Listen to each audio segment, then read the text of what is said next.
በስመ አብ ወወልድ ወመንፈስ ቅዱስ አሐዱ አምላክ። ሊቃውንተ ቤተክርስቲያን፣ ካህናት፣ አባቶች፣ ዲያቆናት፣ ወንድሞች፣ ምዕመናት፣ አባቶች፣ እናቶች፣ እህቶች፣ ወንድሞች እንዲሁም ሕፃናት ባሰባሰበን በአምላካችን በኢየሱስ ክርስቶስ ፍጹም ሰላም በእናታችን በንጽሕት ቅድስት ማርያም ፍጹም ሰላም እንደምን አላችሁ? ፍጥረቱን ፈጥሮ የሚያበላ የሚያጠጣ የማርያም ኢየሱስ ክርስቶስ የተመሰገነ ይሁን። አምላክን በድንግልና ጸንሳ በድንግልና የወለደችልን ዘላለማዊት ድንግል እመቤታችን የተመሰገነች ትሁን። ሊቀ መላእክት የመላእክት አለቃ ቅዱስ ሩፋኤል የተመሰገነ ይሁን። ቅዱሳን መላእክት፣ ቅዱሳን አበው፣ ቅዱሳን ነቢያት፣ ቅዱሳን ሐዋርያት፣ ቅዱሳን ጻድቃን፣ ቅዱሳን ሰማዕታት እንዲሁም ቅዱሳት አንስት የተከበሩ ሴቶች ሁሉ ሳይቀሩ እግዚአብሔር አምላክ ባከበራቸው መጠን የተመሰገኑ ይሁኑ። ዛሬ በጣም ደስ የሚል ቀን ነው። እንግዲህ የካቲት 1 2018 ዓ.ም ነው። እጅግ በጣም አደገኛ የሆነ በጋ ነው። ግን እናታችን ያው በልደቷ መታሰቢያ ቀን በጣም ከባድ ዝናብ አውርዳ መከራ የሚያሳየንን አቧራ ያው ከምድረ ገጽ አንስታለች። በጣም ታላቅ ምስክርነት ነው እና ዛሬ ለትምህርታችን ርዕስ የማደርገው ልደቷን በተመለከተ ነው። ያው ወርሃዊ የልደቷ መታሰቢያ ነው ማለት ነው እና ልደቷን በተመለከተ ርዕስ አነሳለሁ። ለትምህርታችን ርዕስ የማደርገው ማርያም ድንግል እንቆ ባሕሪ እመቤታችን። በዚህ ርዕስ መሰረታዊ ዓላማ አድርጌ የምናገረው ስለ እንቆ ባሕሪ እመቤታችን መናገር ነው። እንቆ ባሕሪ እጅግ በጣም ድንቅ የሆነ ማዕድን ነው። ከብር፣ ከወርቅ፣ ከአልማዝ የሚበልጥ እንዲሁም ከተለያዩ እንቆች ሁሉ የሚበልጥ እጅግ በጣም ጠንቀቅ ያለ ጠቅላይ የሆነ እንቁ ነው። እንቆ ባሕሪ እንዴት ነው የሚገኘው?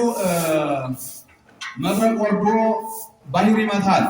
መብረቁ የመታው ውሃ ተለይቶ እንደ ድንጋይ ይድበለበልና ሰርጎ ታች ላይ ቁጭ ይላል። ከዚያ ያበራል ከስር ማለት ነው።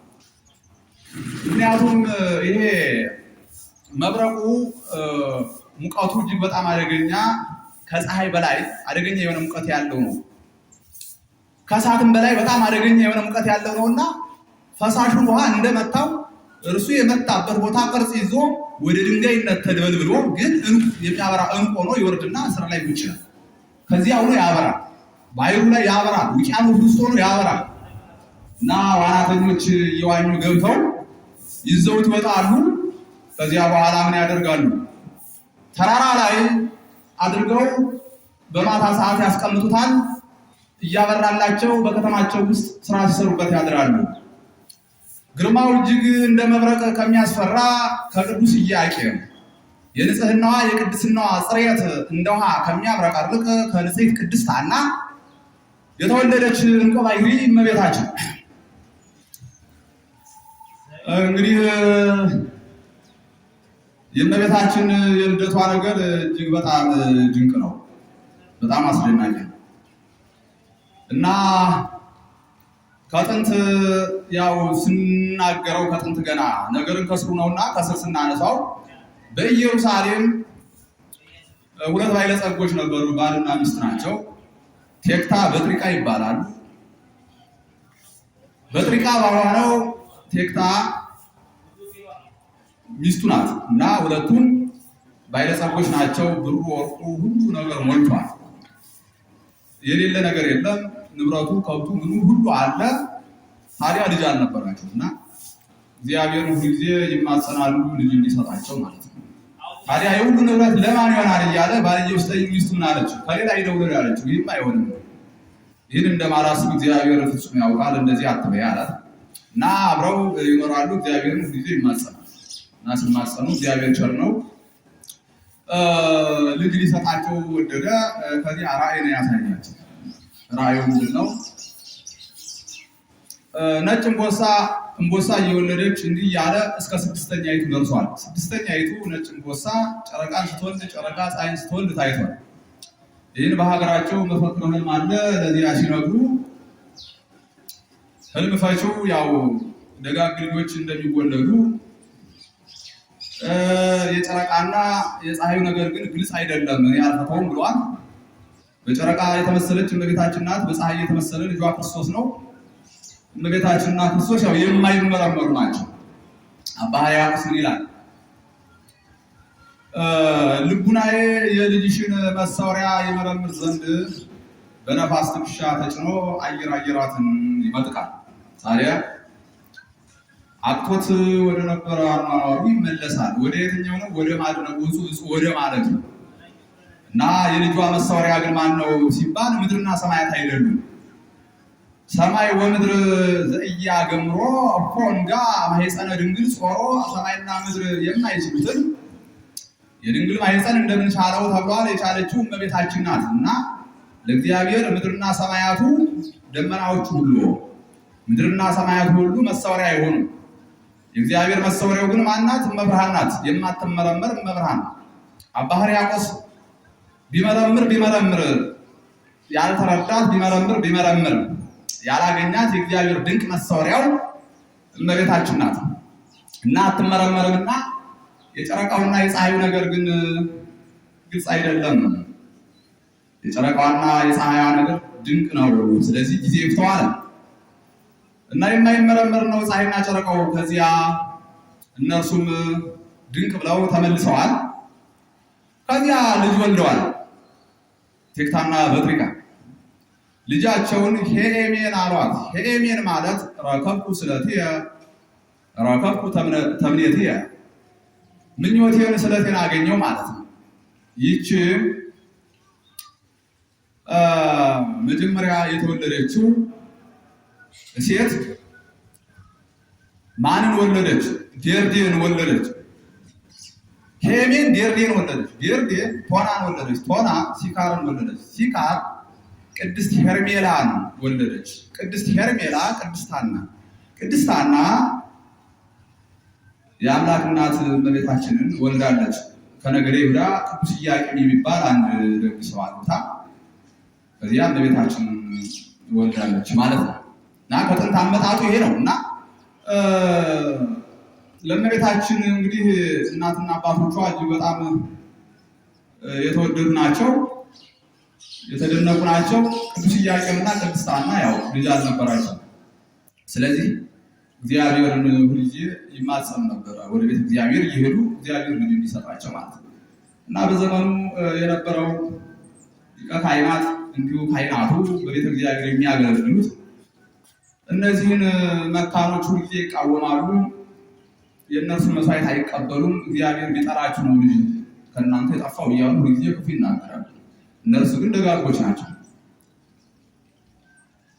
ለአምላክ እናት ወላጆች ሆነዋልና እና እንዲህ እያሉ ሲሉ በመጨረሻ ግን ያው እመቤታችን ትወልዳለች ማለት እና ዛሬም ቢሆን በዚህ ዓለም ስትኖሩ ልጅ እንዲል ይችላል። ብዙ መከራ ፈተና ሊመጣ ይችላል። ተስፋ መቁረጥ አያስፈልግም።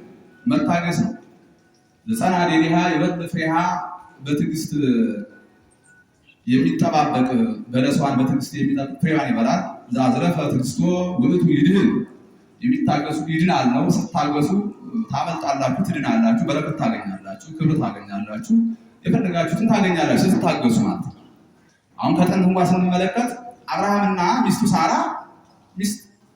ሚስቱን ሳራን አግብቶ ይኖር ነበረ። ልጅ አልነበራቸው እና እግዚአብሔር ሁሉ ጊዜ ይማጸኑ ነበረ። በእርጅና ዘመን ግን ደግ ይስሐቅን ወልደዋል ማለት ነው። በትዕግስት ለእግዚአብሔር ታዛዥ የሆነ ይስሐቅ ማለት ነው። በጣም የሚያስቀና ይስሐቅ ለእግዚአብሔር መስዋዕት አድርጎ ሊሰዋው ቢል እንኳን አባቴ ዘቅዝቀህ ረደኝ፣ ዓይንን እያየ ብታርደኝ አሳዝኜ እኔን ትተህ ከእግዚአብሔር ጋር ትጣላለህ ያለው ነው እና ዘቅዝቆ ሊያርደው ሲል ግን በይስሐቅ ፋንታ በግ ወርዶለታል፣ አትረደው ብሎታል እግዚአብሔር፣ በጉን ሰውቷል። እንዲህ አይነት ታዛዥ ሁሉ ይወለዳል በትዕግስት።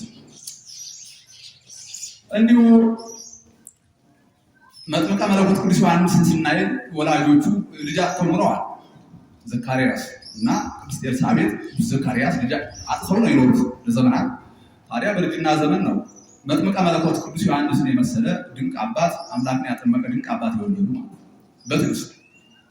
ከዛም ደግሞ ልፍ ስንል ጠቅለል ስናደርግ ቅዱስ ኢያቄም፣ ቅድስት ሐና ከብዙ ድካም በኋላ እመቤታችንን የወለዱ መካን ሆኖ ነበር የሚኖሩ። መካን ለማይወልዱ አካላት ነው። መካን ብሎ ሲላላ ለቦታ ነው። መካነ መቃብር ይላል፣ መቃብር ቦታ እንደማለት ነው። መካን ብሎ ሲያጠብቅ ግን ለማይወልዱ አካላት ነው እና የማይወልዱ አካላት ሆነው ነበረ። በመጨረሻ ግን በብዙ ትዕግስት፣ በብዙ ምህላ፣ በብዙ ጸሎት ድንቅ እመቤታችን አግኝቷል። ሰው የገብተው ማለት ነው እና እመቤታችን ተወልዳለች።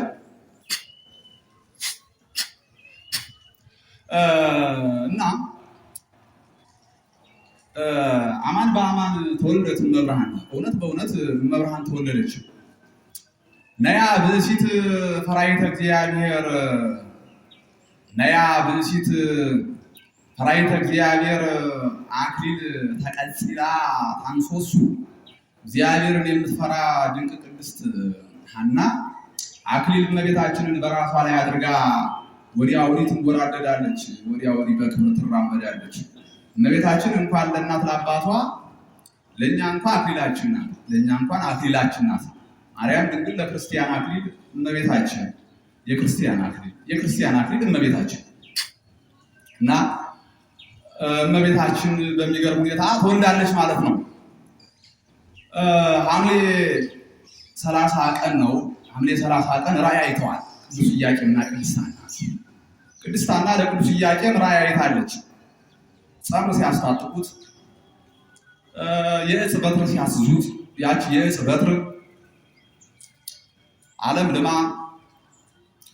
እንዲሁ አበባ ፍሬ አፍርታ ፍሬዋን ፍጥረት ሁሉ ሲመገቡ ታይቷል። የፍጥረት እናት እመቤታችን ፍጥረት ሁሉ የሚመገባት ማርያም ማርያም የሚላት የእርሷን ፍሬ ልጇ ክርስቶስን ለዘላለም ሕይወት የሚሆነውን ቅዱስ ሥጋውን የሚመገቡላት ለዘላለም ሕይወት የሚሆነውን የልጇን ቁርደም የሚጠጡላት ድንቅ ናት እና ይህን ራእይ አይቷል። ከዚያ ደግሞ ቅዱስ ኢያቄም ለቅድስት ሐና ራእይ አይቷል። ሰባቱን ሰማያት ሰንጥቃ ነጭ ርግብ መጥታ በራሷ አቅፋ በጆሮዋ ገብታ በማኅፀኗ ስታድር በዚያ ስትጸነስ አይቶላታል።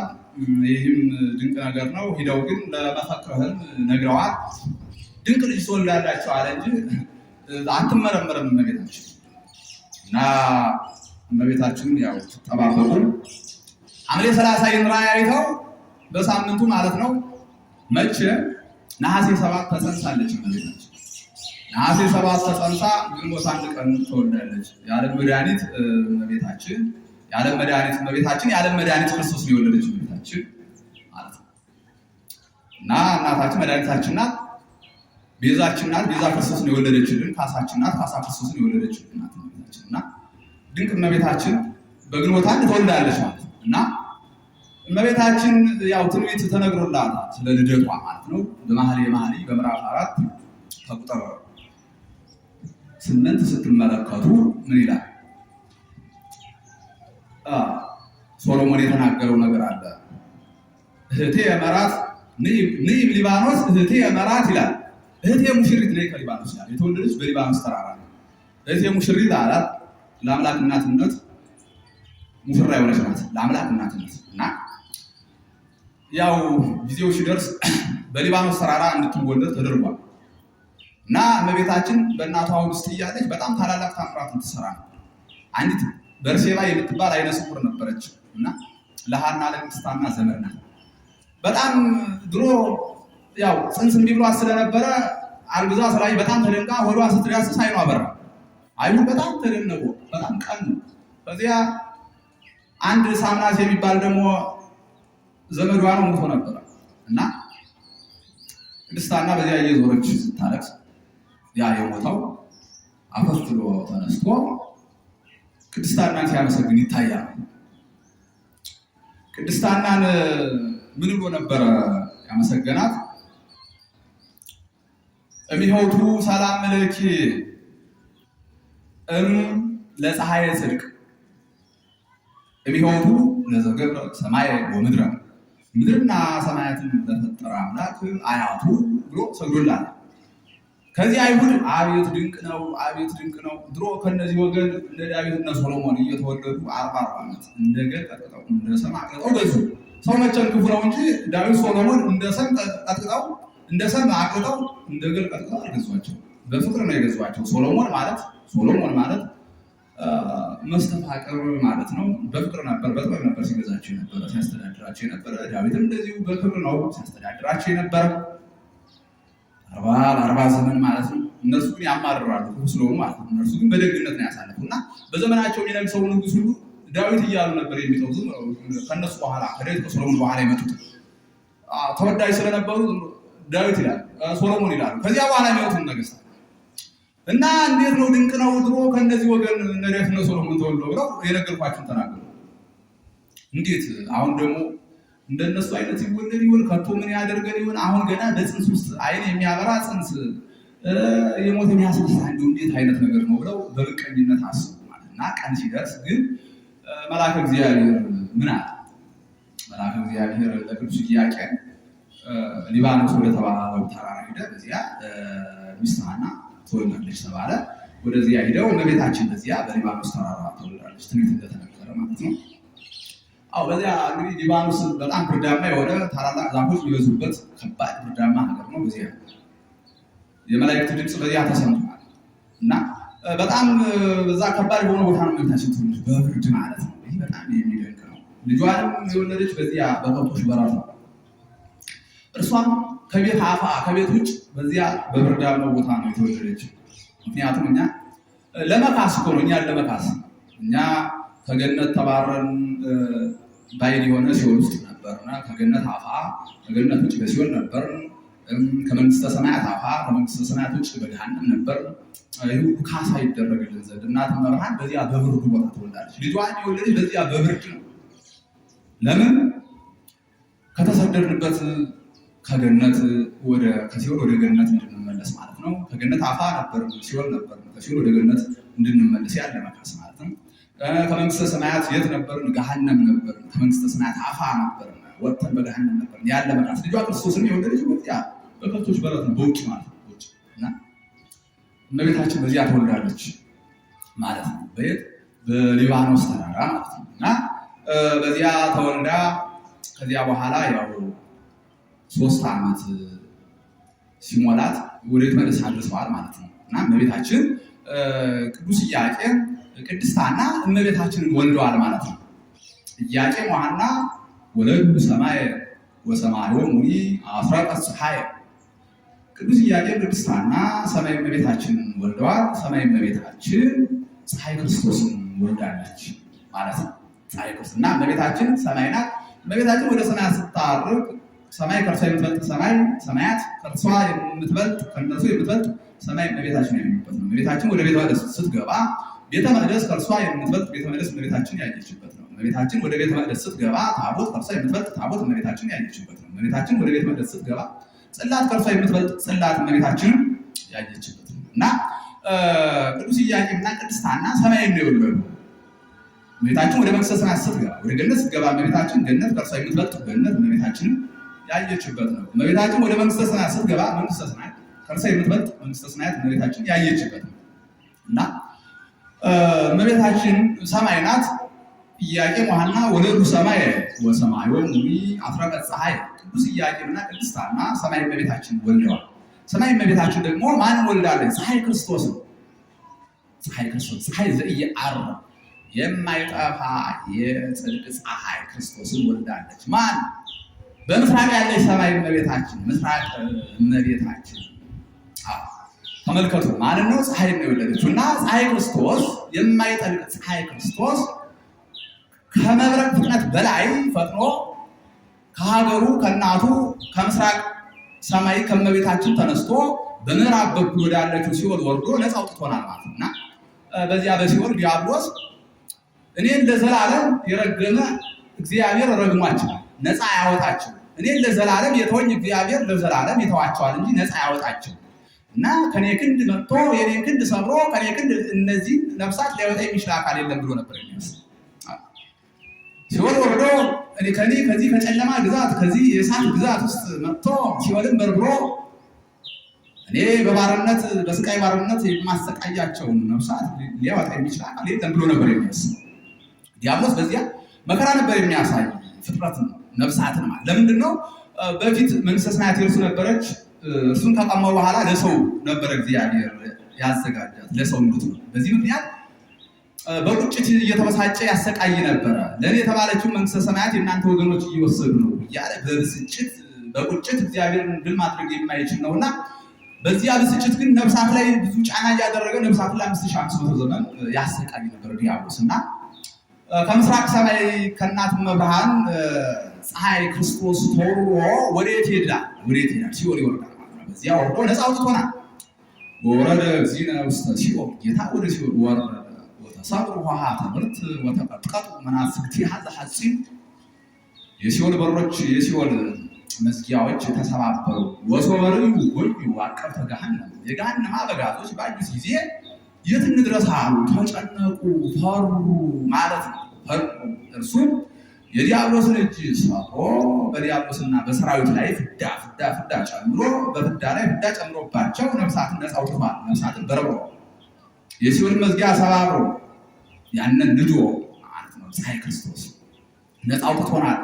በዲያብሎስና በአጋንንት ላይ ግን ፍዳ አድርጎ በዚያ ላይ ፍዳ ጨምሮ እኛን ነፃ አውጥቷል ማለት ነው። ፀሐይ ክርስቶስ የማይጠልቅ የጽድቅ ፀሐይ ክርስቶስ ነፃ ወጣን። ወደ ሲኦል ወርዶ ያ የሲኦል ጨለማ በጽድቅ ፀሐይ ከምስራቅ ሰማይ ከመቤታችን የተገኘው ፀሐይ የተወለደው ፀሐይ ክርስቶስ የጽድቅ ፀሐይ ክርስቶስ ወደ ሲኦል ሲወርድ የሲኦል ጨለማ ተገፈፈ በብርሃን።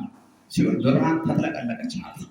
ተመልከቱ፣ እንዲህ አድርጎ ነፃ አውጥቶናል እና አይቴ ቀንሞትከ ሞት አይቴ ቀንሞትከ ሞት ይላል። ሞት ወይም ሞያ ወዴት አለ? ዋይቴ መዊኦትከ ሲኦል ወይ ድል መንሳት ወዴት አለ ተብሏል። የሞትን መውጊያ ሰጥቶታል። ሲኦልንም ባዶ ነስቶታል።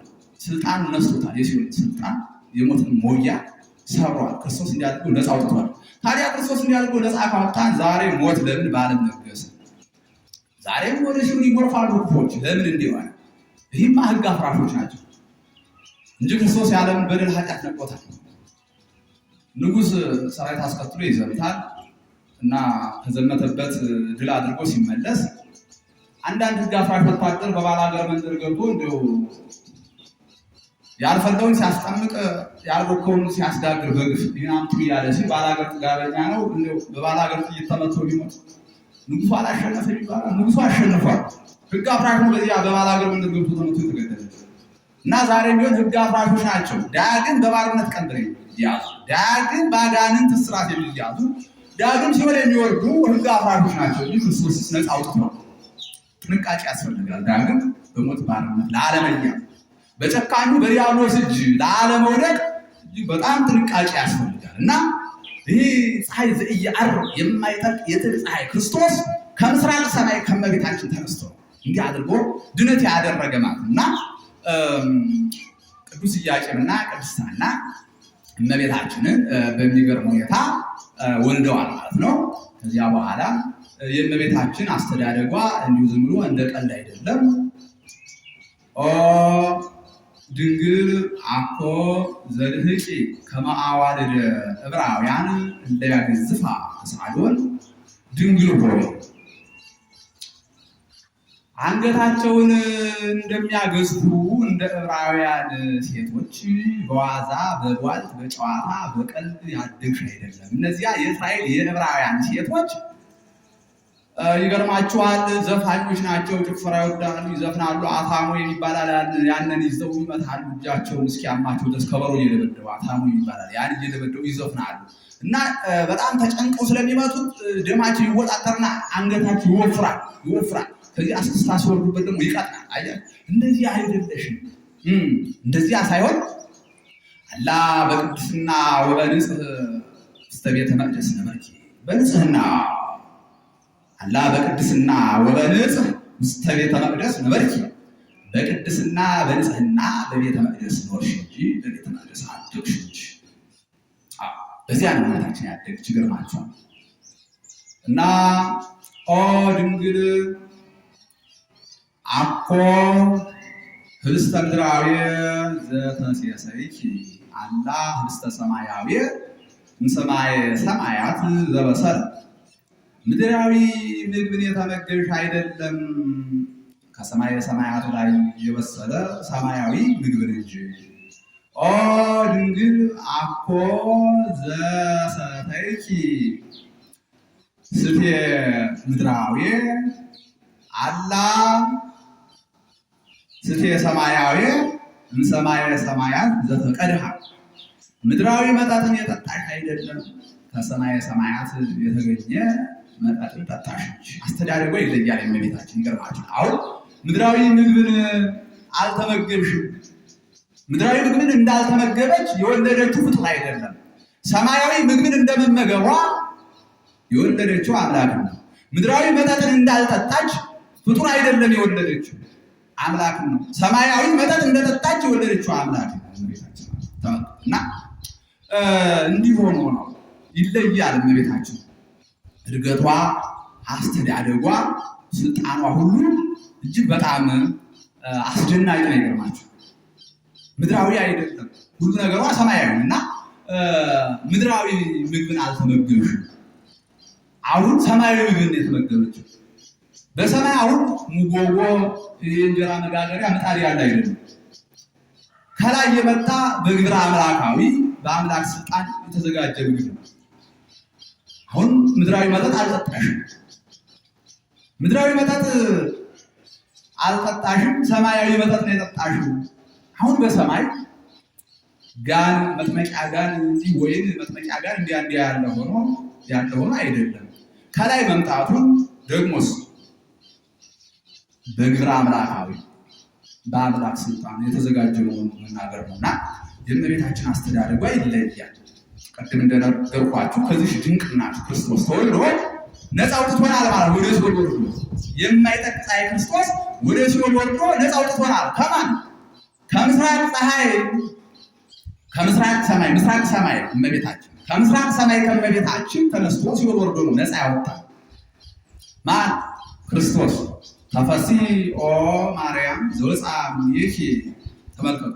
ተፈሲ ኦ ማርያም ዘወፅአ እምኔኪ ኖላዊ ኄር ዘበአማን ዘሐፈሶ ለበግ ግዱፍ ሶበ ረከቦ ጾሮ ዲበ መትከፍቱ። የጠፋ በግ አዳምን የፈለገው ባገኘው ጊዜ ተሸከመው። እውነተኛ ቸር ጠባቂያችን አማኑኤልን የወለድሽልን እመቤቴ ማርያም ሆይ ደስ ይበልሽ። እመቤታችን ማርያም ሆይ ደስ ይበልሽ። በአዳም ተገብቶ ሁላችን መናገር ነው። ሲኦል ገብተን ጠፍተን ነበር። ገሃነም ገብተን ጠፍተን ነበር። ሲኦል ገብተን ጠፍተን ነበር። ነፃ ወጣን ልጇ ክርስቶስ። ገሃነም ገብተን ጠፍተን ነበር። ነፃ ወጣን ክርስቶስ ማለት እና ይህች ድንቅ እናት በቤተ መቅደስ አስተዳደጓ ይለያል። ወነበርኪ ውስተ ቤተ መቅደስ አሰርተ ወክልኤተ ዓመተ እንዘ ትትናዘል እምኀበ መላእክት።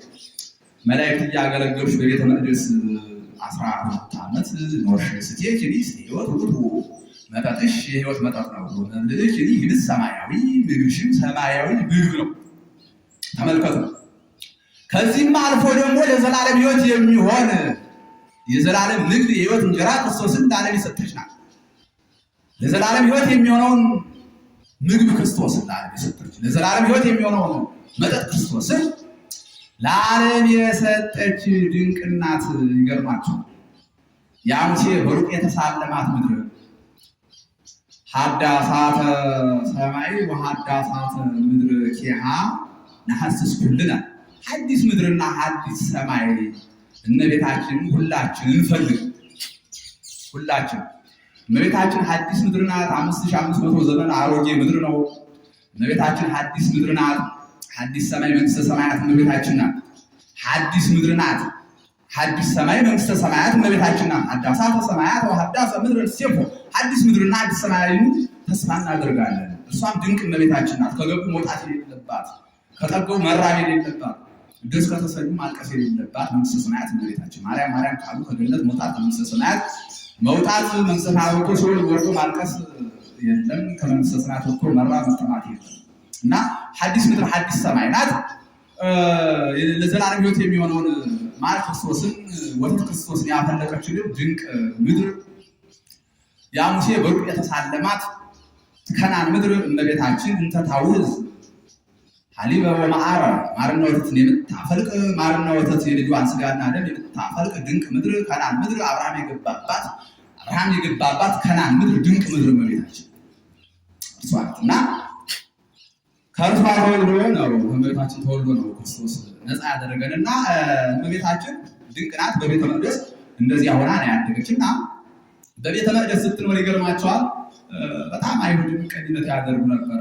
በቃ ይችን ማጥፋት አለብን ብለው ምን ያደርጉ ነበር መሰለህ? ሰይፍ ይዘው ወደ ቤተ መቅደስ ይሄዳሉ እና ቤተ መቅደሱ በእሳት የሚነድ ይመስላል። በእሳት ታጥሮ መግባት ያቅታቸዋል። እቺ መሰሪ እንዲህ ያደረገች እያሉ እኛም ችግር አለ መሰሪ እንፈልጋለን ብለው እዚህ አንድ መጥቁር የሚባል ጠንቋይ ነበር ሄደው ይገርምሃል መቅደሱን ሁሉ በመታት እሳት ታስመስልብን አለ። በመታት አይደለም በእውነት ነው እና እባክህ እሷን አጥፋልን አሉት። እሷ ግን በመታት አይደለም በእውነት ነው እመቤታችን ግን እና ከሰሱ ይለው መጥቁርን እሺ አለ እና ሲሄዱ ግን ብር አለ ወርቅ አለ የሌለ ነገር የለም። ያ ሁሉ ይዘውለት ሄዱ። ከብቱ ለአሁን ሁሉ አለ። በቃ ይሄ የአቁማዳ መፍቻ የስር መበጠሻ ነው። ከዛ በኋላ ደግሞ ሌሎች ጨምርላል። እሺ ከዚያ ሌሊት እደሩ አለ። ተረክቧቸዋል። ንብረቱ ሌሊት ወርቁ ጣጣር ሆኖ አድሯል። ገለጠጠር ሆኖ እንስሳቱ ሁሉ ለአሁን ከብቱ ሁሉ እንዳለ አንቀላፋ አድረዋል። አድረዋል። የኢያቄምና የሐና ልጅ ሳልቀድማት ቀደመችኝ፣ የሐናና የኢያቄም ልጅ ሳልቀድማት ቀደመች ብሎ ተናዶ እጁን ሲጻፋ ሲያጨበጭብ 300 አጋንንት ከላይ ወረዱለት ከደመና። ምን ያበሳጫል? ለእምነት ብለን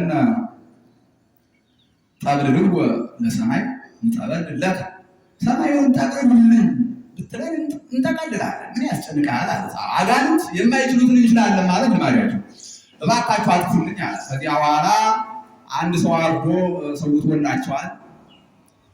ወበሉ ስጋሁ ወሰትዩ መረቁ መረቆ ነው። ወበሉ ስጋውን በልተው ወሰትዩ መረቁን ጠጥተው ተማምለው ተነስተው አይሁድ ምቀኞች ናቸው። አንዱን የዳር ብለው ሰጡት። ክፉ ናቸው። ከዚያ እነዚያን ይዞ ጉዞ ጀመረ ወደ ቤተ መቅደስ። ቅዱስ ገብርኤል እንግዲህ እመቤታችን ህርም ስልኬ የሚል የአምላክን ስም እየረገመች ትጸልያለች እና ቅዱስ ገብርኤል መንገድ ላይ ጠበቀና አርዶ ጨርሳቸው ይገርማቸው። 300 ንጉሳን አጋንንት ስጋ የለበሱ አጋንንት ናቸው። የእሳት ሰይፍ ይዞ የሚታያቸው እንዳለ ጠፍተዋል። መጥቁርንም ምድር ተከፍቶ ውጦታል እና በአባቶቻችንም የተነገረ ነገር ነበረ።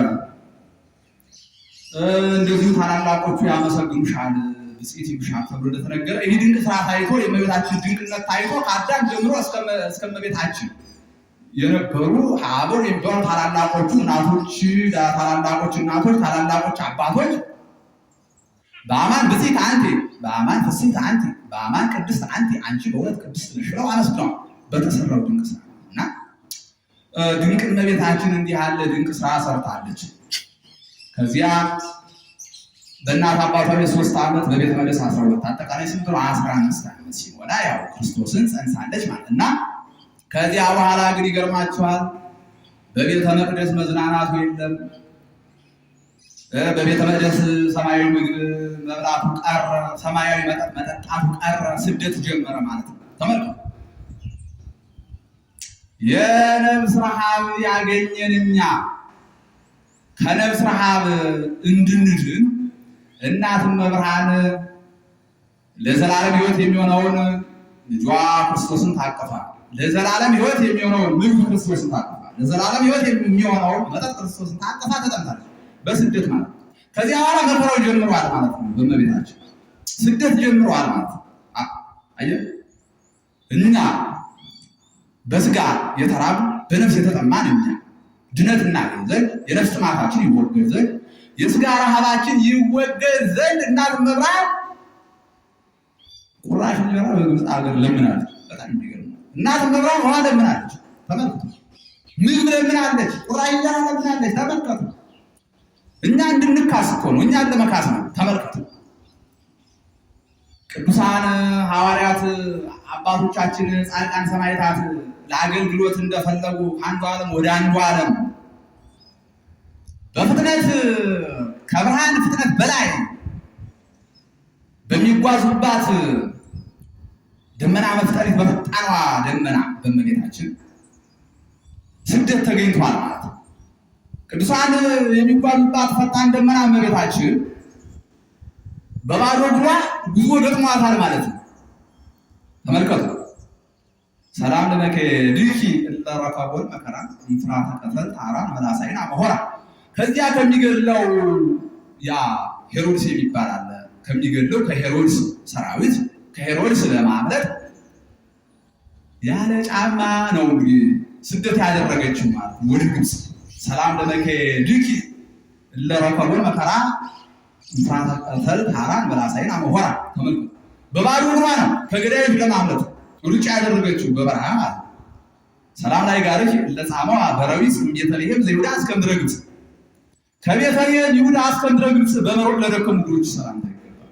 ከዚያ በኋላ ምን ገጠማት ነው? ስደት። ከዚያ በቤተ መቅደስ የሚያገለግሏት መላእክት ነበሩ፣ የሚያወሯት መላእክት፣ የሚነጋገሯት መላእክት ነበሩ። ግን በምድረ በዳ በቤተ መቅደስ ስታጸናኝ የነበረው በቤተ መቅደስ እርሷ ጽሪት ናት፣ የሚያጸናት የለም። በቤተ መቅደስ ስትነጋገረ የነበረው አንተ ቅዱስ ገብርኤል ወዴት ነህ እስከማለት ድረስ በቤተ መቅደስ ስትነጋገሩ የነበራችሁ እናንተ መላእክት የት ናችሁ? አሁን ብቸኛ ነኝ፣ ሐዘኑን የሚጋራኝ አካል የለም፣ የት ናችሁ እስከማለት ደርሳችሁ መከራ ገጥሟታል። ከዚያ በኋላ ብዙ መከራ አየህ እና ድንቅ እናት ከዚያ በኋላ ያው ብዙ መከራን ምን አድርጋለች? ማስተናገድ ጀምራለች። አንድ አምስት ደቂቃ ተጠቅሜ ጨርሳለሁ እና ንግባይኬ ሀበትን ተነገር ወደ ቀደመ ነገራችን እንመለስ። ማርያም ድንግል እንቆ ባሕሪ እመቤታችን ከቅዱስ ኢያቄም ከቅድስት ሐና የተገኘች እመቤታችን። ልክ በከተማ ያሉ ሰዎች በሀገራቸው ምን ያደርጋሉ? ኮረብታ ላይ ይህ እንቆ ባሕሪ ያስቀምጡትና ሌሊቱን ሙሉ በጨለማ ብርሃን ሆኖላቸው ስራ ሲሰሩበት ያድራሉ። ልክ እንደዚሁ የቅድስና ሰገነት የቅድስና ኮረብታ እና ቤተክርስቲያን አለች።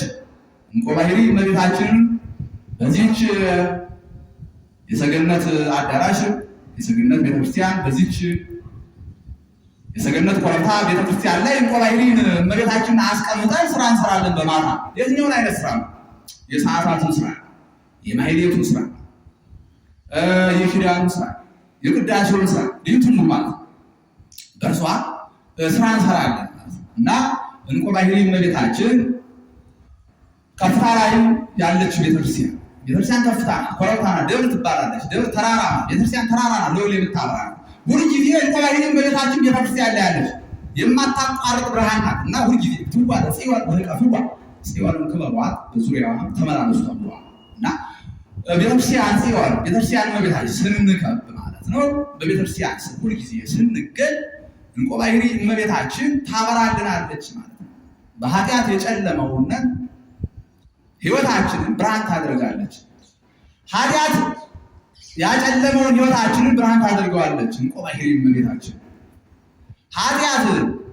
የኃጢአት ጨለማ ዘግቶ የያዘውን ሕይወታችንን ከጨለማ ነፃ ታደርጋለች። የኃጢአት ጨለማውን ትገባዋለች፣ ሕይወታችን ብርሃን ታደርጋለች። የኃጢአት ጨለማ ዘግቶ የያዘውን ትዳራችንን ብርሃን ታደርገዋለች። ያንን ክፉ ጨለማ ከኛ ታስወግዳለች ማለት ነው። በስራችን ጨለማ አለ። ጨለማ ዘግቷል ስራችን የዘጋውን ጨለማ ከኛ ታስወግዳለች። ትዳራችን የዘጋውን ጨለማ ከኛ ታስወግዳለች። የማጠፋ ብርሃን ተመልከቱ። ጤናችን የዘጋውን ጨለማ ከኛ ትገፈዋለች እንቆ ባሕሪ እመቤታችን። ከእርሷ ስር ማለት ጨለማ ኃጢአት የዘጋውን ሕይወታችን ምን ታደርጋለች? ታነጻለች፣ ታበራለች። በሕይወታችን ታበራለች። ኃጢአት ጨለማን ከሕይወታችን ትገፈዋለች። ትገፈውና ምን ታደርጋለች? ብርሃን ታደርገዋለች። ሕይወታችን ማን? እናቱም መብርሃን ቅድም በርዕሴ እንዳነሳውላችሁ እንቆ ባሕሪ እመቤታችን ብርሃን እመቤታችን ቤተክርስቲያን ሰገነት ላይ አለች። ሁልጊዜ እንመላለስ። ሁልጊዜ ስንመላለስ እርሷ ሁልጊዜ ጸጋዋን በእኛ ላይ ታፈሳለች። ብርሃን ጸጋዋን በእኛ ታፈሳለች። የሕይወት ሰላምን በእኛ ታፈሳለች። ሁሉም ነገር ማለት በትዳራችን ብርሃን ታወርዳለች። በስራችንም ብርሃን፣ በጤናችንም ብርሃን፣ በነፍሳችን በስጋችን ብርሃን ከእርሷ ስር ስለሆነ ሁሉም ነገር ታበራለች ማለት እና ኮረብታ ቤተክርስቲያን ላይ ተራራ ቤተክርስቲያን ላይ እንቆ ባሕሪ እመቤታችን ሁልጊዜ ተቀምጣለች። ከኛ የሚጠበቀው በዙሪያዋ መመላለስ ከእርሷ ስር ነው። ከዚያ የሕይወት ብርሃንም በእኛ ታበራለች ማለት ነው። የትምህርታችን ርዕስ ምን ነበር? ማርያም ድንግል እንቆ ባሕሪ እመቤታችን የሚል ነበር። ሰዓት ስለሌለ ነው። ሌላ ጊዜ እንማማራለን። መስዋዕት ለእግዚአብሔር